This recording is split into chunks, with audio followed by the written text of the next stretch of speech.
เจ็บคอเนาะแต่คืนเจ้ากินแต่โดนพุ่นฮักกะจีมันเจ็บ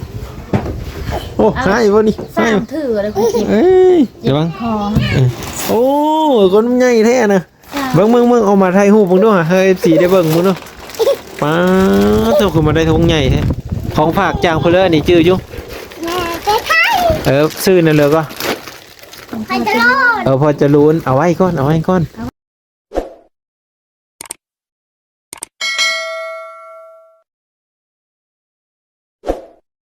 เอาไว้จะกินมื้อหน้าจะกินอีกโอ้โหมันได้เป็นมันได้เป็นเอาไว้เสียเลยโอ้ยคนพูดกับแฮนเกิร์อย่าแฮนเบิ้งแม่นพูดเลยนี่ไปนี่ขี้แกนวดพูดไปกินนมนะพูดไปกินนมไปแกเอาดีๆนะแกได้ป่ะเบิ้งเบาแกให้เบิ้งแกได้ป่ะแกไม่ได้เบิ้งเบาแกให้นั่นให้น้องเนี่ยนั่นเก็บรักษาไว้ดีๆเด้อเพิ่นเอาให้เลยเบิ่งนี่เราลูกยืนนะเก่งไรเอาไว้เนี่ยแตะเนี่ยฮะเพราะว่าเจ้าถือไปโรงเรียนนะมือวันจันทร์เนาะมื้อนี้ก็พักเดี๋ยวนี้วันศุกร์ไปยุ่งเห็นมื้อนี้ฮะเป็นเพิ่นเป็นอาจารย์ FC ว่าอาจารย์ก็พักโรงเรียนดุก็ได้นักเรียนเฮ็ดได้สิเป็นนะอาจารย์คนเดียวเพื่อนพี่น้องอาจารย์คนเดียวนะแบบเพิ่นนั้นสมมุติว่าเพิ่นไปล้มไปสิเนาะแล้วก็บ่มีผู้ใดสอนเปลี่ยนเพิ่นนี่แม่นบ่บุญเพ็งในครูผู้เดียวบ่ในครูนะผู้เดียวเหรองามบ่ในครูงามบ่อ๋อบ่เพิ่นให้เด้อซอค่ะเพิ่นให้ซอเจ้าเพิ่นงามอยู่บ่เลยในครูฮะในครูงามอยู่บ่สุดยอดเลยเดือดเลยคือว่าฮันนอนเลยจะเจอจะรักฮันนอนเลยเจอรักยังเป็นเจ้าแล้วเลยหมอเจ้าแล้วเลยเขียนหนังสือฮะแม่นความเพิ่นเลยในครูเพิ่นก็ใจดีเพิ่นพี่น้องเพิ่นก็อดทนสู้ทนมาจนฮอด10 ปีจึงได้เงินเดือนเนาะเพิ่นก็ไปส่งไปฮับบุญเพ็งไปมาส่งบุญเพ็งก็คือทางผ่านของเพิ่นมากินข้าวอยู่นะแล้วก็เลยว่าเอาบุญเพ็งมานั้นมาเลยน้องในตีแผงน้องอยู่บ่ฮะแผงน้องก็ให้น้องกินน้ำเน่ขนมอ่ะ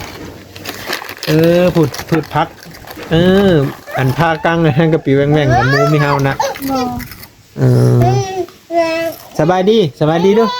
บุญมีนี่บุญมีสบายดีปินมาสบายดีไหมสบายดีแน่สบายดีป้าลุงแน่โจโมเมนต์แนวเลยเด้อนี่โอ้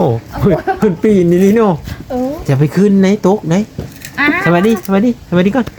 อนคนเก่งสบายดีสบายดีเด้อสบายดีไปนั่นแหละคนเก่งเด้ลุกยืนโอ้อยู่ลุกยืนเอาไม่สบายดี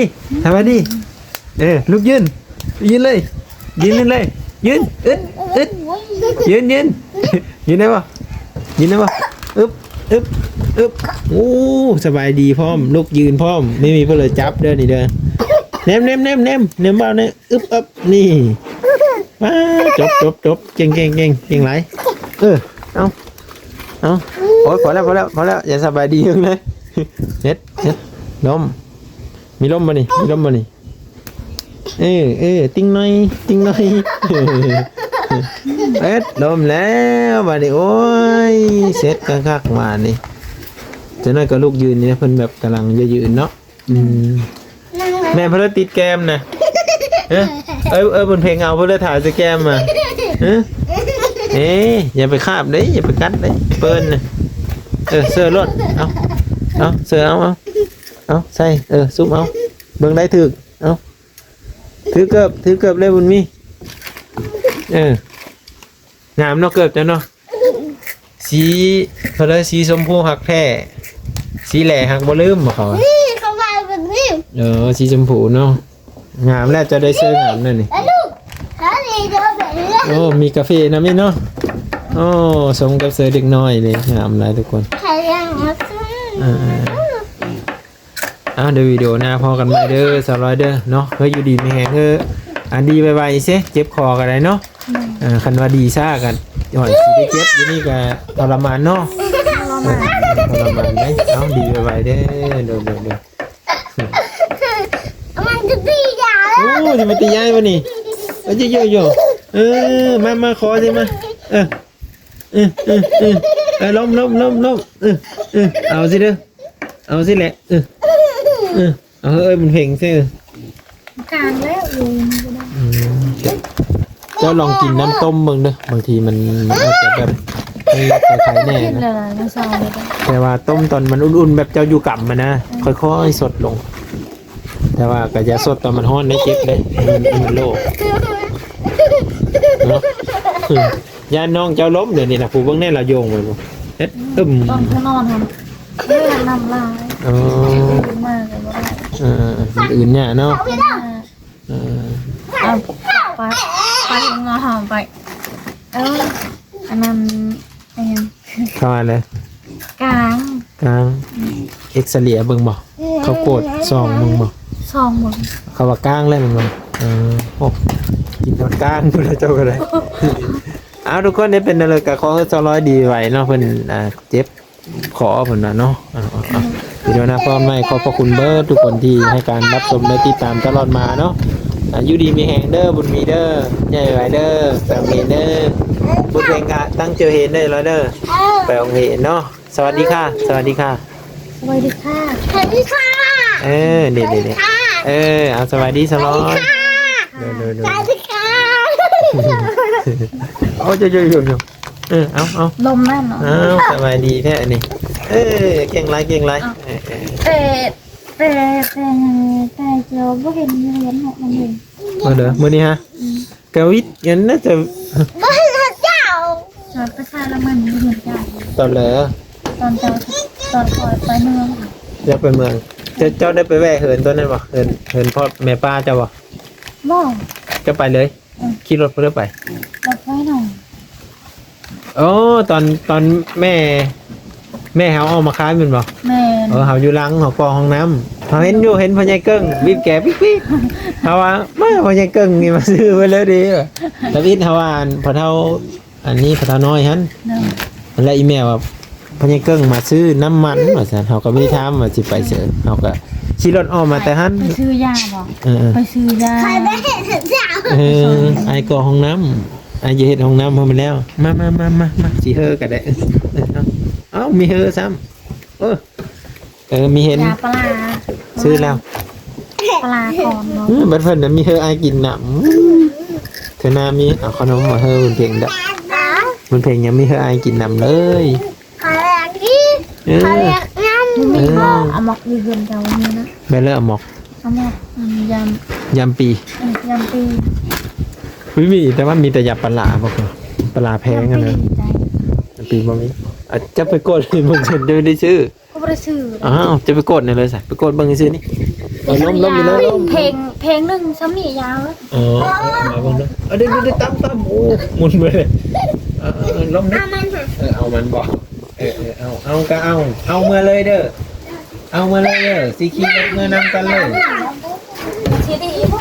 อันนี้เขาใส่เฉพาะตัวบัตรแท้ข้างในที่ แม่นละวะ อันนี้ยายังเลยทุกคนเขาได้อ่านเป็นเนี่ย พอได้พูด อยากคุกกี้ ยานี่กินดีบ่ ยังเลยเขาให้กินแบบไหนเนี่ยง่ายเนาะมื้อละเม็ด นอน ก้อนนอนให้กิน แม่ นั่งลงหลับคนละสิบ ได้บ่ เบิ่ง บาป แนว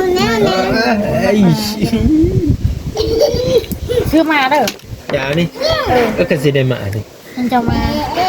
ลองเฮ้ยพญาเกิ้งไปถามดูสิไปถามหน่อยครับเฮ้ยพญาเกิ้งไปซื้อเลย บ้านจะมาอยู่คือ กันเอามาเอาสิซื้อมายามอัมปีเนาะ อัมปีที่มันเป็นสีแดงกับสีขาว ฉันบ่ลงมาเลยผัดกับมันลงซื้อให้เดี๋ยวคอยซื้อให้เงินเงินคอย ยาอัมปี ยอมไป โอเคเดี๋ยวซื้อมาเนาะ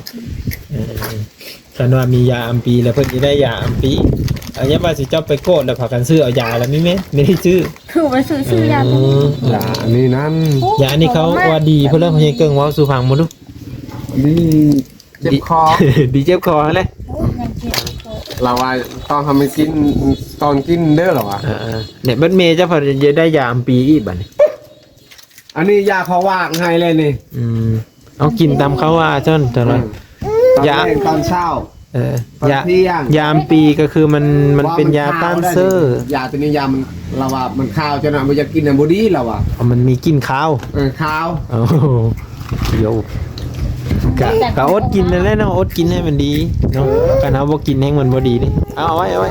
แม่เอาไว้ไป เข้าไปข้างล่างกันแล้ว ให้แม่เอาไว้เอ้าทุกคนเอ้ยสิได้อำลาพาจากเด้อบ๊ายบายบุญเพ่งบ๊ายบายบุญมีบ๊ายบายเนาะบ๊ายบายคนเก่งยืนได้แล้วเอ้านี่ล้มบ๊ายบายทุกคน คนบริเนจ